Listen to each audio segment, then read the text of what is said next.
Amigos de A Tiempo, Noticias en Vivo. Estamos una vez más aquí en otra charla y en esta ocasión pues me acompaña Andrés Upegui, que pues bueno, ya lo conocemos, hemos hablado antes con él, es abogado, es filósofo y pues también sabe de teología. Y entonces en esta ocasión, que me da mucho gusto saludarlo hasta Colombia, pues vamos a platicar un poco sobre pues estas cuestiones que estamos viendo alrededor de la misa, estos cambios que pues parece que están llegando de pronto muy rápido, con pues Hola. ¿qué tal, Andrés? Con un motu propio de el Papa Francisco, acerca de, pues, limitar de alguna forma la misa tridentina o, pues, la forma extraordinaria, que me parece que es la manera correcta de hablarlo, es la forma extraordinaria, que increíble, pero muchos católicos no conocen este rito, no han visto nunca lo que es una misa tridentina, y pues, ¿por qué no empezamos por ahí, estimado Andrés? ¿Qué tipos de ritos o de misas tenemos pues en la Iglesia Católica romana? Mira, en la Iglesia Católica, no específicamente en la Iglesia Romana, existe lo que se llama el pluralismo litúrgico, o sea, varios ritos, diferentes ritos. Dentro de esos está el rito romano o latino, que es el que más generalizado en Occidente, sobre todo en Europa y en América Latina, y que es precisamente el que en este momento celebra la misa del Nuevo Ordus, pero también el que comprende la misa del rito extraordinario o tradicional. Pero existen también en el mismo Occidente ritos diferentes al rito latino. Por ejemplo, el rito mozárabe, que es típicamente español, el rito ambrosiano, que se celebra en Milán, específicamente por San Ambrosio, que era de Milán, el obispo de Milán. Ritos en Egipto, en Siria, el malabar, el copto, en Irak creo que hay otro tipo de rito. Hay muchos. Inclusive al interior mismo de las comunidades religiosas hay ritos diferentes, el dominicano, el benedictino, el cartujano. Formas diferentes de celebrar la liturgia instituida por Cristo en la última cena, ¿no? El problema del motu propio, o mejor dicho, el problema de la reforma litúrgica del Vaticano II gira alrededor de que por primera vez al interior de un mismo rito, es decir, del rito latino, se generaron dos ritos diferentes. El rito ordinario, que es la nueva misa, y el rito extraordinario, que es la misa tradicional o tridentina, como tú la llamas, que es la que llama la gente también la misa en latín. Mientras que el rito no moderno, eso se genera pues a raíz de las reformas del Vaticano II. Entonces, el pluralismo litúrgico se amplía, no solo en diferentes ritos, sino también al interior de un mismo rito. Existen ya dos formas de rito. Entonces, como vamos a ver, el problema con el motu proprio Tradiciones Custodes de Francisco es que no es muy claro y parece ser que deroga el rito extraordinario. Lo deja en un vacío, en un estatus jurídico indefinido, cosa que había hecho al contrario Benedicto XVI con el motu propio Sumorum Pontificorum, que fue precisamente el que estableció esa pluralidad, esas dos formas del rito latino, la forma ordinaria y la forma extraordinaria. A ver, yo había, en este punto sí quisiera comentar un detalle. Yo leí que precisamente tanto el Papa Benedicto buscaba pues que hubiera un enriquecimiento de ambos ritos, ¿no? Y entonces, lo que he estado leyendo es que el Papa Francisco aparentemente busca exactamente eso, lo que ya buscaba el Papa Benedicto en su momento, este enriquecimiento, esta unión de estos dos ritos para, pues bueno, beneficio no solamente de la iglesia, sino también pues de los fieles. ¿Es correcto esto? ¿Usted cómo lo ve? No, no, es incorrecto. El Papa Benedicto XVI en el Summorum Pontificorum buscaba eso precisamente, el enriquecimiento mutuo, la mutua alimentación entre los dos ritos. Porque precisamente ese es el problema, o sea, que los que celebran con el nuevo rito ven muchas carencias en el viejo rito que ellos tienen y al contrario, los que celebran en el rito tradicional antiguo ven muchas carencias en el nuevo rito que ellos tienen, ¿sí? Entonces, se trataba un poco no de mezclarlos, ojo, porque eso es muy importante, no de hacer una mixtura, sino de tomar uno del otro cierto espíritu.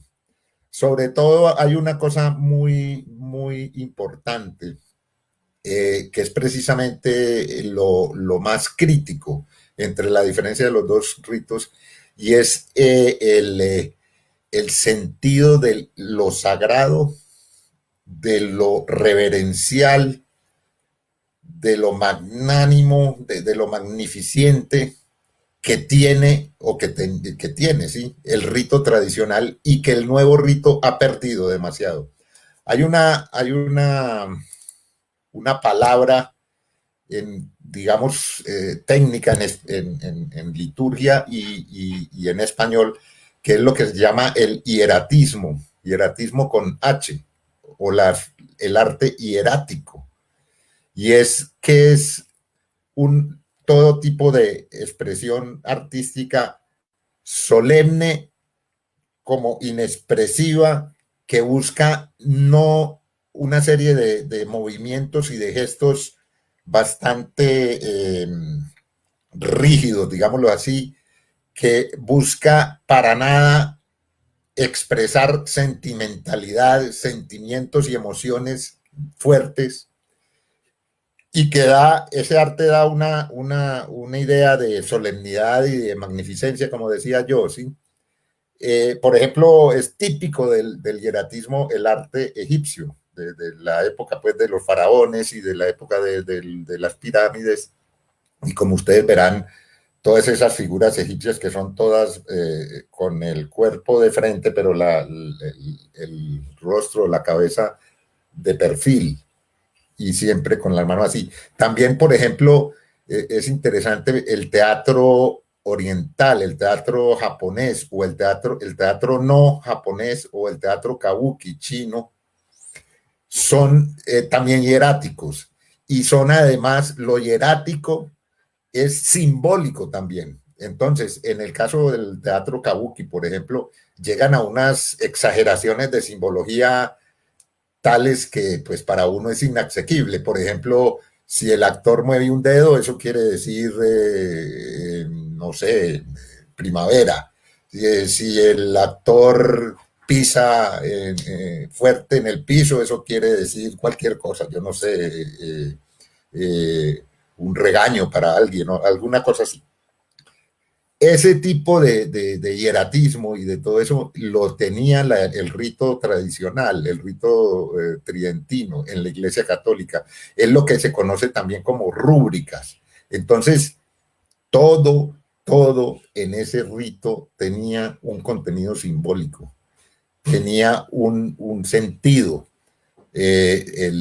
Los trajes, el manípulo, el amito, los cálices, los movimientos de los dedos, la incenciación. Una cosa supremamente importante, por ejemplo, la posición del sacerdote, del celebrante, que era una posición mirando al oriente.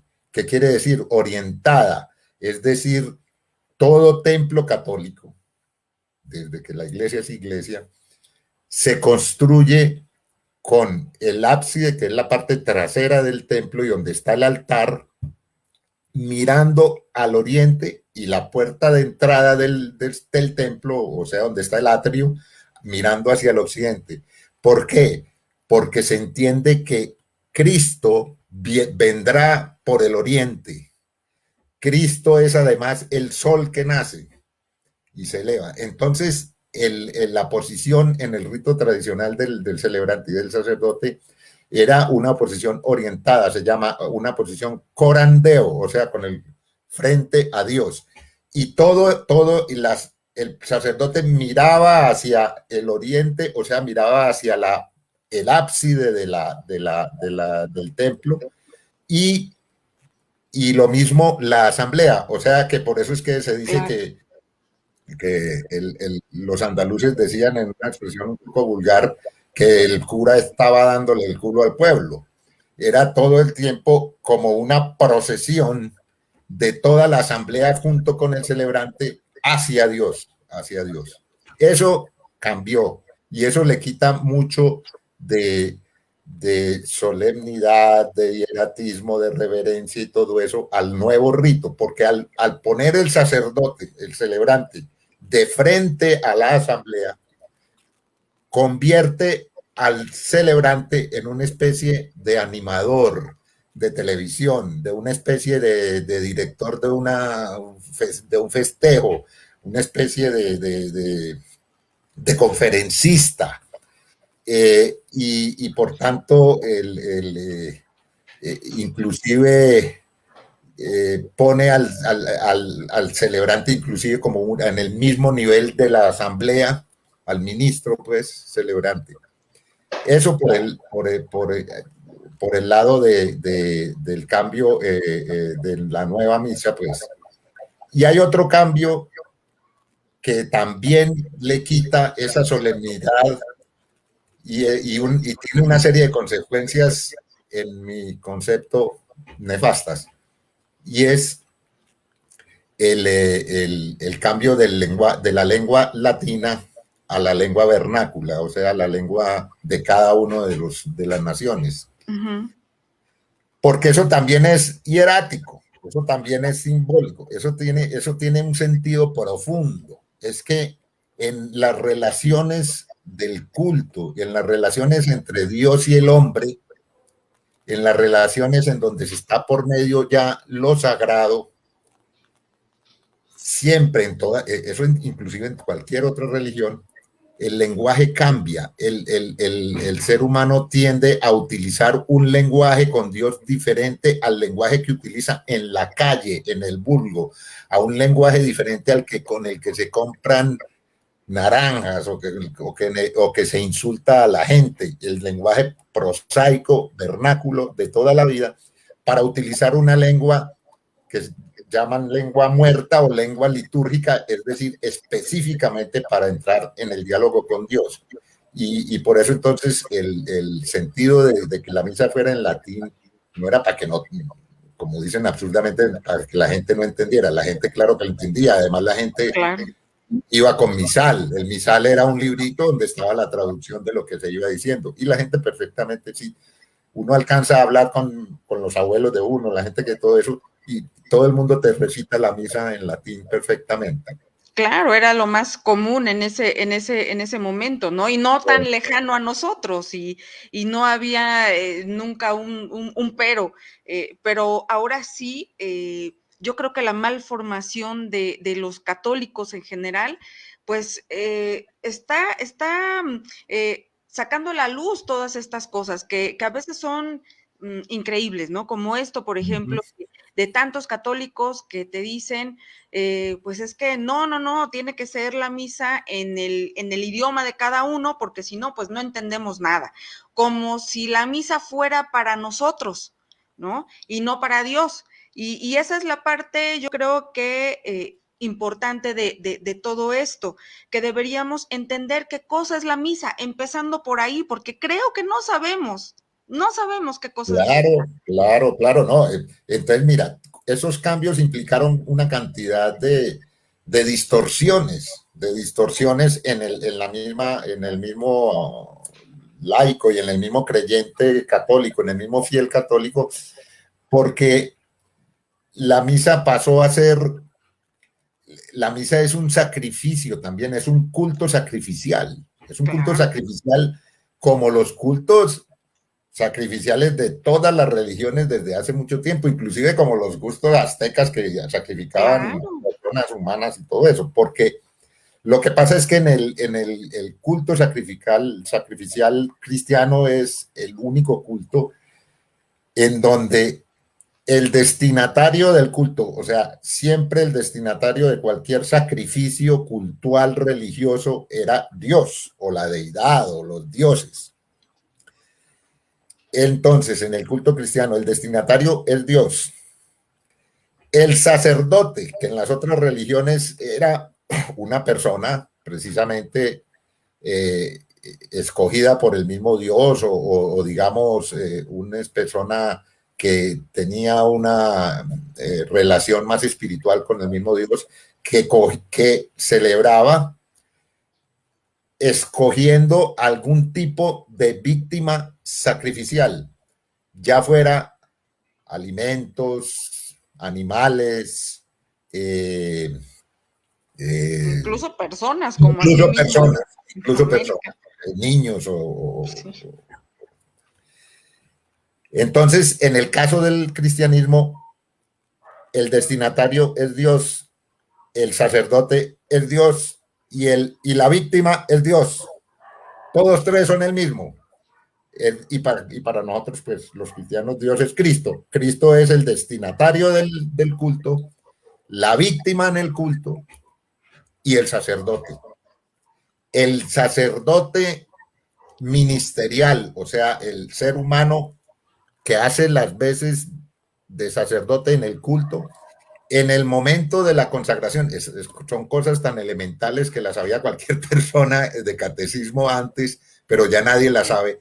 En el momento en que él hace la consagración, dice en primera persona, este es mi cuerpo. O sea, está hablando él en persona Christi, in persona Christi. O sea, él es Cristo en ese momento. Él es Cristo y se convierte en Cristo, así como la hostia también se convierte en Cristo. El fenómeno y el dogma de la transustanciación, ¿cierto? Por supuesto que también otra cosa bien interesante del culto cristiano, que yo no sé si la gente lo conoce, es que nosotros los laicos, los que estamos en la asamblea celebrando el culto, también somos sacerdotes y también estamos en conjunto con el sacerdote ministerial ofreciendo el sacrificio, ¿sí? En esa medida también participamos, esa es la participación más importante en el culto, en la misa, ¿cierto? Ahora, bueno, en realidad sí, habría muchas más cosas pues, que hablar sobre eso, pero ese sentido del sentido sacrificial y de la presencia real, que llaman, o sea, de Cristo en ese momento, presente en la iglesia y en medio del templo, también se ha perdido, la gente eso lo ha perdido, ¿cierto? Se ha creado un sentido profano, secularizado del culto, Pero incluso, creen que Andrés, sí. Perdón, No, que incluso no nada más por parte de los fieles, sino también del clero, ¿no? por Que eso. lo que estamos viendo luego del Concilio Vaticano II, sobre todo, pues son muchos abusos litúrgicos en todas partes. Y llama mucho la atención que, pues volviendo a esto del motu propio de Francisco, del Papa Francisco, pues sí señala y trata de pues restringir las misas tridentinas, como decimos, porque sí es cierto, ha habido abuso en ellas. Ciertos grupos, y lo comentábamos hace un momento fuera del aire, pues es cierto, no se puede negar, hay ciertos grupos de estos que hacen incluso sus misas para ellos muy selectas, muy de élite, y no dejan entrar a nadie más, y a ti te ven como si no fueras nadie porque no sabes hablar latín, por ejemplo, ¿no? Pero también fuera del rito extraordinario, de la forma extraordinaria, en el Novus Ordo, también existen estos abusos litúrgicos y los vemos a cada rato. Y pues llama la atención que el Papa no pues no habla de ello, ¿no? Tenemos un James Martin, por ejemplo, en Estados Unidos, que pues claramente está a favor de los grupos homosexuales y parece parte de un lobby, el mismo James Martin, y algunos otros,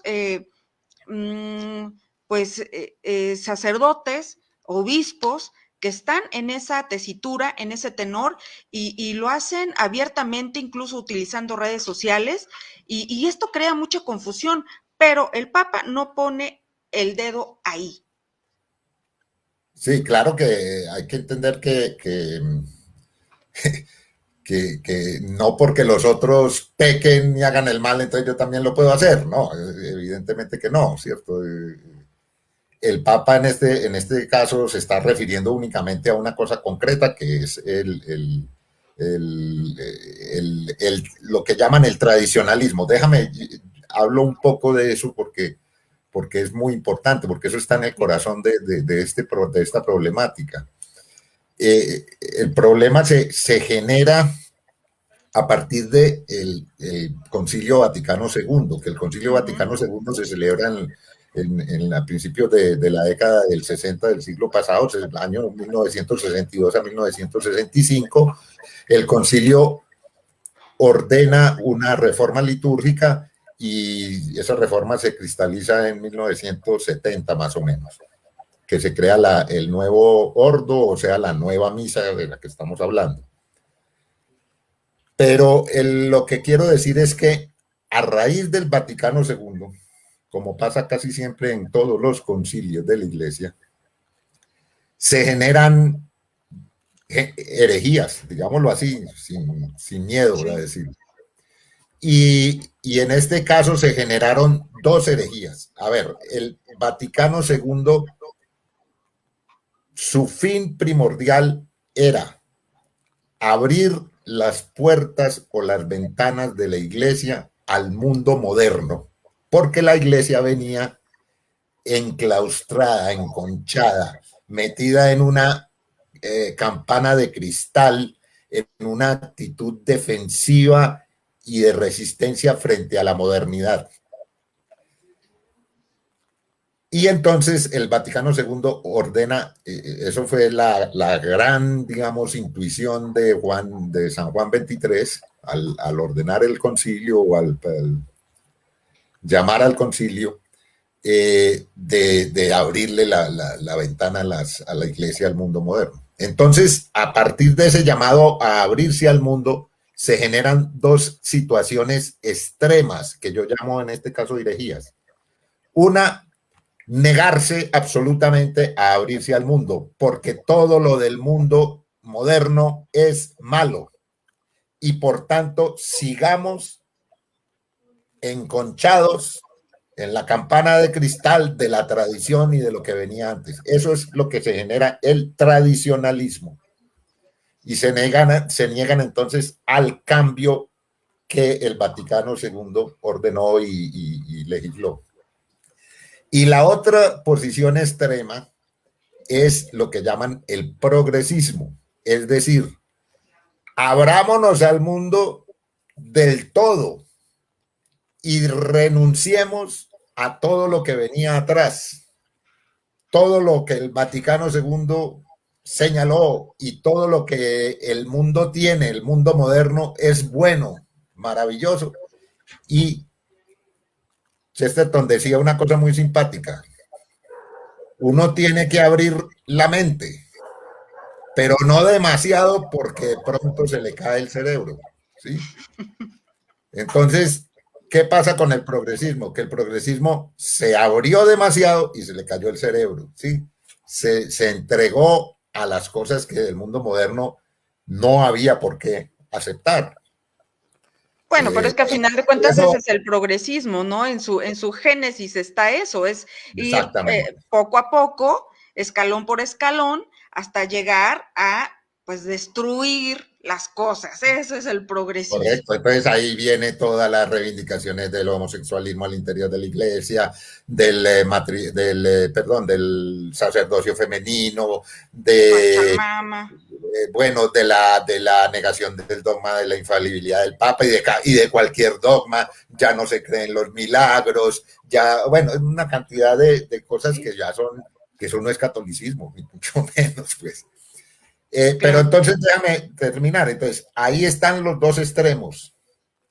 Entonces, los pontífices postconciliares, San Pablo VI, San Juan Pablo II, Benedicto XVI y Francisco, se han encargado de establecer claramente la posición del justo medio, como llamaba Aristóteles, la posición correcta, que es la posición ni con un extremo tradicionalista ni con el extremo progresista. Es lo que se ha dado en llamar, creo que ese término lo postula Benedicto XVI cuando era prefecto de la Congregación para la Doctrina de la Fe, de la hermenéutica de la continuidad, en contra de la hermenéutica de la ruptura. La hermenéutica de la continuidad quiere decir Vaticano II visto e interpretado a la luz de la tradición.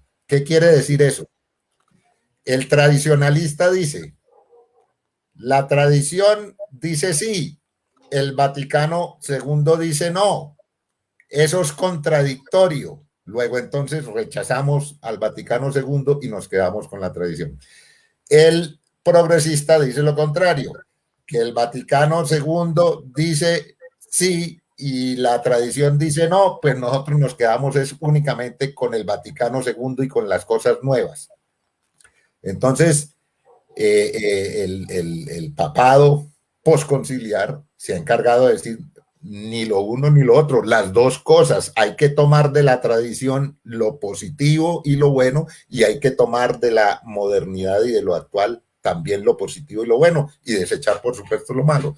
Como decía San Pablo, hay que probarlo todo, ensayarlo todo, pero quedarse únicamente con lo bueno, ¿sí? Ese es entonces el punto en donde entonces aterricemos esto en términos de la liturgia, concretamente. El tradicionalista dice, todo lo que sea litúrgico, nuevo, malo. O sea, la misa nueva, mala. Nos quedamos con la misa antigua, vieja. Y el progresista dice, no, en la misa vieja, eso hay que acabar con eso, fuera con eso porque eso es malo, y nos quedamos con la misa nueva. Ya te lo dije, la postura, sobre todo de Benedicto XVI, es la coexistencia, aunque el término no es muy correcto, de pacífica, porque eso pareciera como que de todas maneras hay conflicto, pero sí, digámoslo así,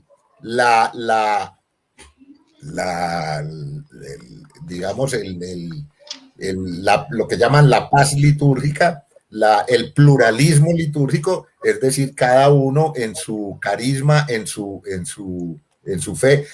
Recuerden hay esa frase tan hermosa del Evangelio de San Juan, que dice, en el reino de Dios hay muchas moradas, o sea, hay muchas formas de ser católico, hay muchas formas de ser cristiano. Entonces, cada uno en su forma puede ser perfectamente, o para decirlo en términos de Francisco, la unidad no es uniformidad, la unidad es diversidad dentro de la universidad. Por eso a mí por eso me sorprende tanto este decreto de Francisco, porque va, creo yo, en contravía de eso que él tanto ha postulado, de la unidad en la diversidad, porque está suprimiendo la diversidad. Y para eso voy a aterrizar entonces para que ya hablemos concretamente de tradiciones custodes. Tradiciones custodes le encuentro yo un grave problema. Y es una especie de contradicción, me da la impresión a mí. Mira, es entre el artículo primero y el artículo segundo. El artículo primero, sobre todo, me parece a mí supremamente problemático, porque dice, los libros litúrgicos promulgados por los santos pontífices Pablo VI y Juan Pablo II, de conformidad con los decretos del Vaticano II, son la única, ojo esa palabrita, expresión de la lex orandi del rito romano. Lex orandi quiere decir ley de oración, o sea, cuando el pueblo católico va a orar, se somete a esta ley. ¿Cuál ley? La ley que establecen esos libros, o sea, los libros del nuevo orden, los libros que establecen la nueva misa. Pero dice, es la única que está queriendo decir ahí que la vieja misa, la misa tradicional, casi que queda derogada, casi que queda suprimida. Ese es el punto crítico, ¿sí? Pero a reglón seguido, eso es lo interesante y lo problemático. En el artículo segundo, primero prohíbe, ¿sí? Y en el segundo dice, pero el obispo diocesano como moderador y promotor y custodio de la vida litúrgica de la iglesia particular que ha sido, le corresponde la regulación de las celebraciones litúrgicas de su propia diócesis y por tanto es de su exclusiva competencia autorizar el uso del misale romano de 1962, es decir, de la vieja misa, de la misa tradicional. O sea que sí la está dejando. Primero la quita y luego la pone y la deja, ¿sí? Como que con el codo borra lo que escribió con la mano, ¿sí? Ese punto, mira, ahí se me presenta a mí lo que yo lo llamado hermenéutica de la continuidad, ¿sí? Es leer las disposiciones magisteriales, o sea, las disposiciones del Papa, de una manera positiva, no de una manera negativa y crítica. Es decir, no resaltar, o sea, buscar en esa contradicción que se ve a primer lugar una no contradicción, una continuidad, Te pongo un ejemplo. El problema también que tienen los tradicionalistas y los modernistas y todo con la libertad religiosa y con la libertad de cultos. Los tradicionalistas leen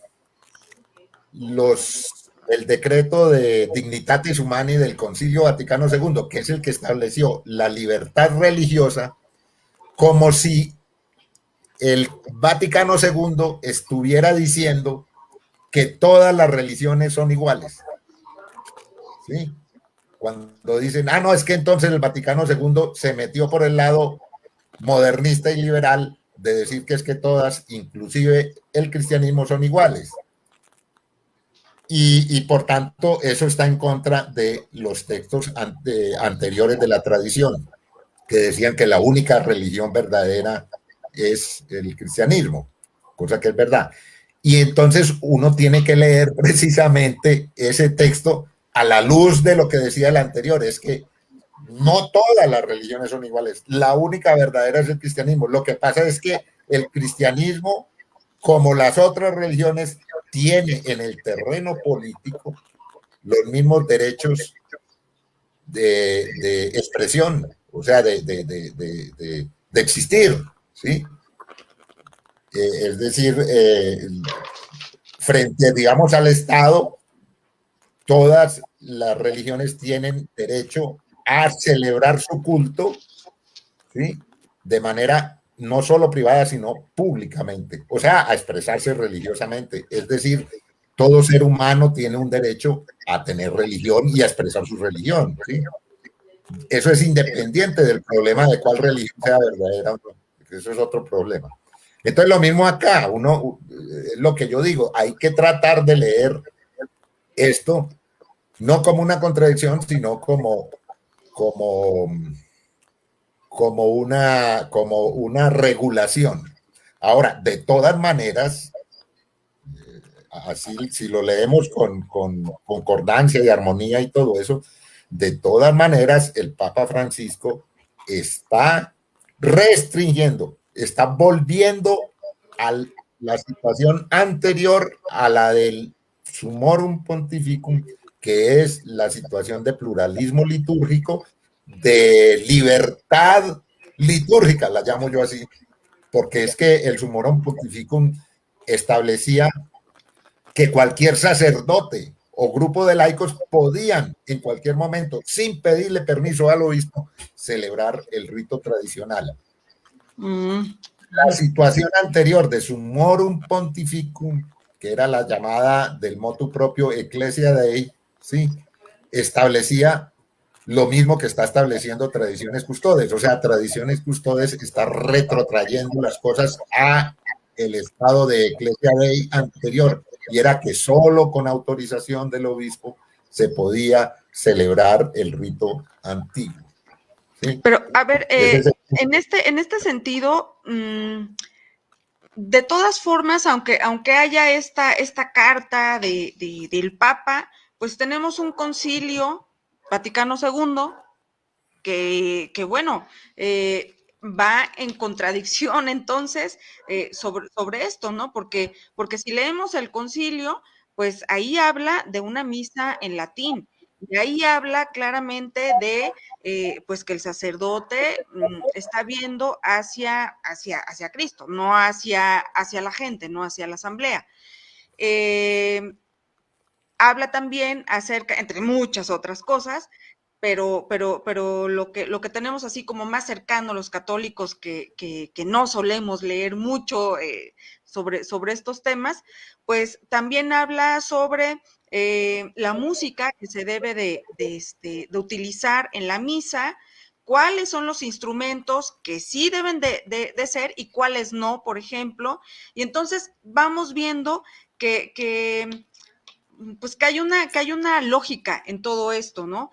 Y pues a final de cuentas es un concilio que yo me imagino debe ser pues más importante que una opinión de un papa o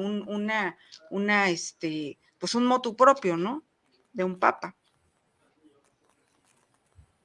Mira, te voy a hacer una precisión. No es el concilio en el decreto Sacrosanctum Concilio, que es el que se ocupó de la liturgia, sí dice que, mejor dicho, ese decreto lo único que da es unas pautas muy generales sobre una reforma litúrgica que luego se hizo. Luego Pablo VI convocó a una serie de expertos liturgistas para que hicieran la reforma de la misa y de toda la liturgia católica de acuerdo a las pautas dadas por Sacrosanctum Concilio.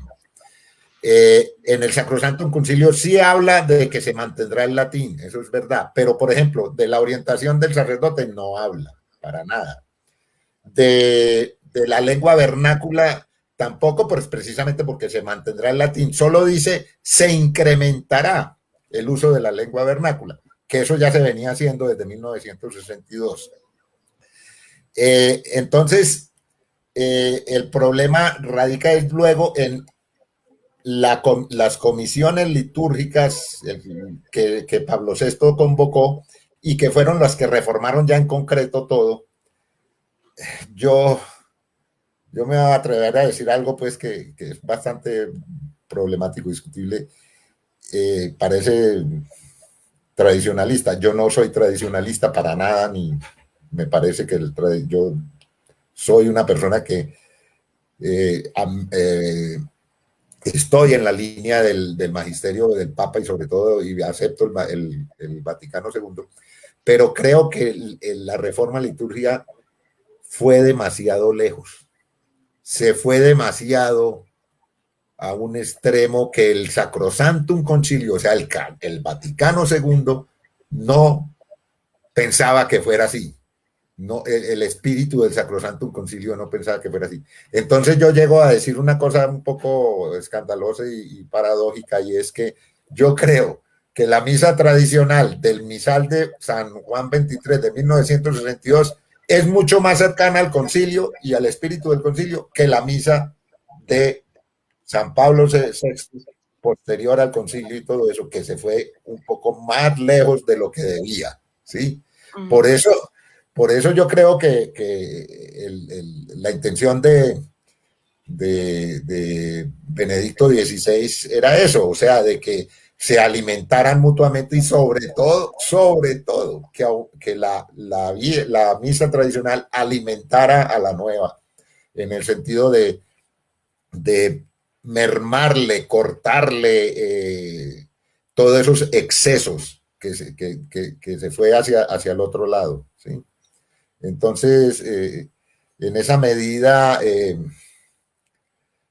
no sé, el motu propio de Francisco está desconociendo inclusive el mismo espíritu del Sacrosantum Concilio no lo quiero decir así pues de una manera tan tajante, pero sí hay una intención de, a ver, hay un grave también espíritu en el mismo Tradiciones Custodi, que es desconocer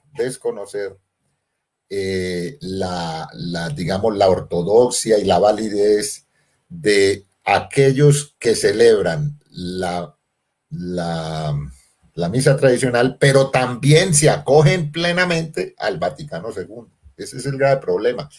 Porque, claro, Tradiciones Custode va dirigida directamente a aquellos que celebran la vieja misa, la utilizan como caballo de batalla contra el Vaticano II y por tanto contra la unidad de la Iglesia y contra la misma Iglesia y contra el Papa, específicamente los llamados lefebristas o tradicionalistas, la fraternidad San Pío X, que fue la que creó Monseñor Manuel Lefebvre.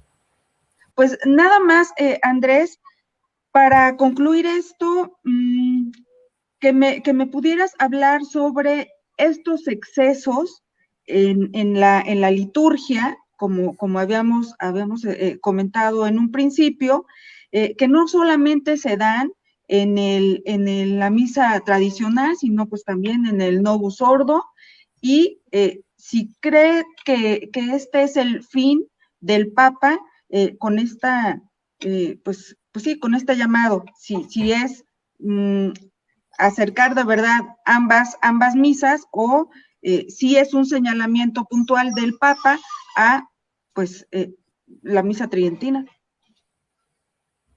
Mira, como lo dices tú, excesos va a haber de lado y lado, siempre, ¿sí? Eso pues, todo eso. Y es que hay viejísimo adagio católico, creo que viene de San Benito, y es que dice, lex orandi, lex credendi. La forma en que tú ores es la forma en que tú crees, ¿sí? Todo exceso litúrgico viene de falta de fe. Es únicamente de eso. Si alguien tiene fe, no cae en el exceso. Yo creo que no cae en el exceso. Es la falta de fe que lleva a ese tipo de tergiversaciones, tanto de un lado como del otro. porque no me vengan a decir los tradicionalistas que ellos son los depositarios de la fe, ¿sí? Yo lo conocí desde dentro porque hice parte de la Fraternidad San Pedro, de mucho tradicionalista que en el fondo no cree en Dios. O sea, que tiene el tradicionalismo como una cuestión cultural y política, ¿sí? Pero no religiosa. Y lo mismo por el lado de los progresistas, que hay cantidad de gente que también no tiene fe, que son ateos y que por tanto están en la iglesia y todo eso simplemente también por conveniencia política o por conveniencia cultural o por conveniencia económica muchas veces, ¿sí? Entonces, sí, sí, sí. El problema sigue siendo el de siempre, el de toda la vida, la falta de fe. Como decía Cristo, si tuvieres suficiente fe, moverías montañas. Eso no es así de simple. Ese es lo más o menos. Ahora, específicamente para decirte también cómo veo yo el problema de qué pueda suceder, no sé, uno no sabe pues qué puede suceder. Se han venido mostrando en estos días que los obispos han tomado una actitud supremamente prudente, me parece a mí, y es dejar las cosas como venían. Y es decir, aquellos obispos que autorizaron y tenían en su diócesis la celebración del rito tradicional, pues no lo han prohibido ni lo han quitado y dijeron, hombre, sigan como vienen, que como vienen, vienen bien, ¿sí? Solamente, qué vergüenza, los latinoamericanos siempre haciendo el ridículo, ¿no? La conferencia episcopal de Costa Rica, de obispos, salió al otro día de Tradiciones Custodes a prohibir todo tipo de celebración del rito tradicional. Una cosa pues de un tamaño que eso no va con acorde con el motu propio, ni tienen tampoco la autoridad, porque es que una conferencia episcopal no tiene autoridad para prohibir cuestiones litúrgicas. El mismo motu propio dice, es el obispo en su diócesis quien regula la liturgia. Pero bueno, vamos a ver si subsanan ese ridículo tan tremendo que hicieron. Yo había escuchado que, bueno, la misa en latín, pues es una misa poderosa. Es una misa que bueno, tan solo el idioma latín, y lo dicen también exorcistas de la talla del padre Gabriel Amort, que el latín, el demonio lo odia. Entonces, pues bueno, puede ser también por ahí que vengan estos ataques, ¿no? Y además, que también hay que ver lo que está pasando últimamente, no nada más en México, en muchos países, en donde se están dando ya muy a menudo ataques contra la iglesia por parte de quién sabe quién, de grupos, de personas que no sabemos su rostro, pero pues hay sacrilegios. Entran a las iglesias, como acaba de ocurrir en Cuernavaca, aquí en México, el día de antier, si no recuerdo mal, entran y pues roban pues las hostias, ¿no? Consagradas. Entonces, algo ahí de eso puede ser, ¿no, Andrés? Pero mira, a mí, tú no vas a creer esto, pero a mí no me escandalizan tanto los blasfemos, los que cometen sacrilegios y los demoníacos, porque al menos creen en el demonio. Lo más grave es los que no creen en nada, los que no creen en nada. Sí. Y que es la mayoría, además. O sea, los ateos, los indiferentes, los agnósticos, ¿sí?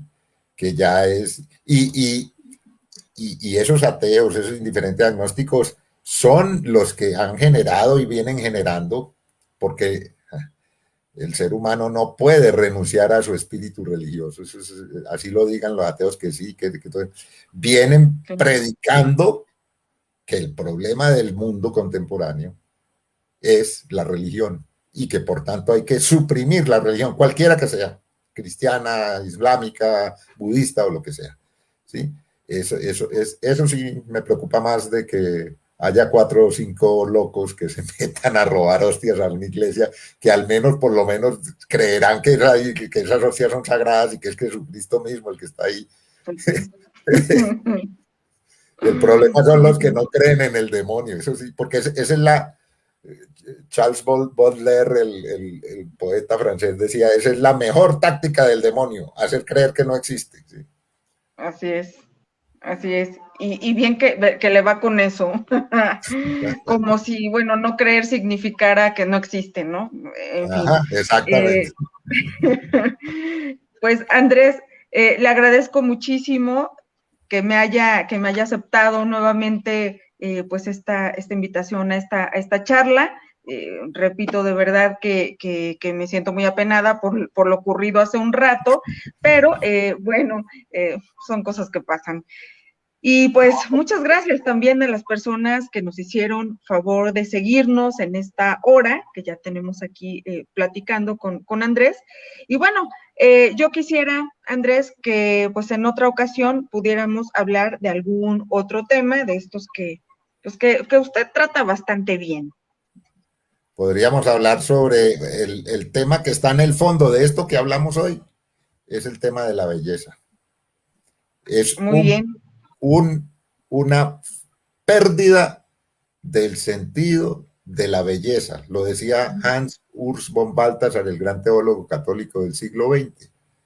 Todo este problema litúrgico, todo el problema de la iglesia actual y todo eso, es la pérdida del sentido de la belleza, porque es que la belleza es Dios, ¿sí?